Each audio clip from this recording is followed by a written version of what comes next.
Hola a todos, mi nombre es Nadia Lora y es para mí un placer acompañarlos el día de hoy.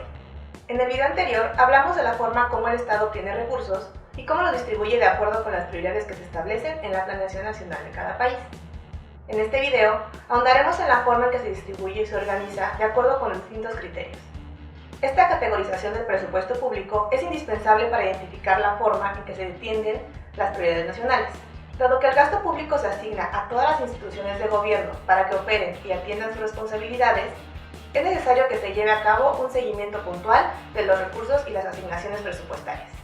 Con el objeto de atender esto, el gasto público se organiza con base en ciertas clasificaciones que sirven para conocer de manera precisa su destino. Cada una de las clasificaciones responde a una de las siguientes preguntas: ¿quién gasta? ¿Para qué se gasta? ¿Y en qué se gasta? La primera clasificación, la clasificación administrativa, permite saber quién gasta, ya que organiza el gasto público en ramos presupuestales y unidades responsables. Por ejemplo, se asigna cierto presupuesto al gasto del ramo 11, que es educación pública.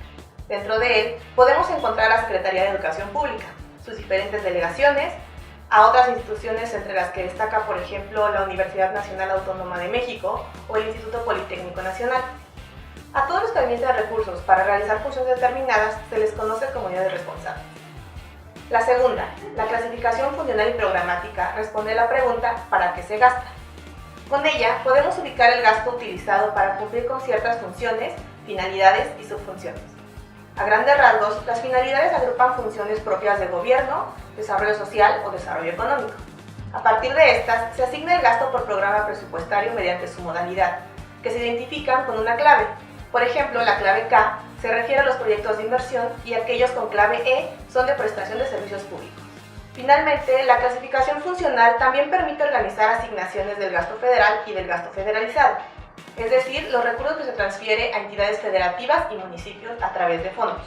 Cada uno de estos fondos corresponde a un programa presupuestario. Finalmente, la clasificación económica atiende a la pregunta ¿en qué se gasta? Con esto, identificamos el gasto corriente del gasto de inversión. El gasto corriente se destina a la operación del gobierno, como los sueldos, salarios, prestaciones, compra de materiales como medicinas, uniformes, pago de energía eléctrica, entre otros. Pero también, y esto es muy importante, los gastos para pensiones, jubilaciones y subsidios. Por otra parte, el gasto de inversión se utiliza para la construcción o modernización de infraestructura y para la producción de bienes y servicios públicos. Por ejemplo, la construcción de una escuela o de un hospital, o el equipamiento de los mismos. Sobre esta clasificación, es importante resaltar el papel que juega el clasificador por objeto del gasto, documento emitido por el Consejo Nacional de Armonización Contable, CONAC, que es una especie de catálogo que agrupa de forma homogénea diversos insumos, por concepto de recursos humanos, materiales, financieros, que utilizan las instituciones del gobierno para llevar a cabo sus operaciones regulares. Finalmente, la clasificación económica también toma en cuenta la fuente de financiamiento de dichos recursos, ya sea de recursos fiscales o de ingresos propios. En ocasiones, se pueden hacer acuerdos con organismos internacionales como el Banco Mundial o el Banco Interamericano de Desarrollo, por lo que también es posible un financiamiento externo. Como pueden ver, la clasificación administrativa, la funcional programática y la económica son un referente a la hora de comprender el destino del gasto. Más adelante, en el curso utilizarán esta clasificación para identificar de forma mucho más específica. Será importante que se vayan familiarizando con las bases de datos disponibles en el portal de transparencia presupuestaria. En ellas encontrarán que la información se presenta de acuerdo con estas clasificaciones.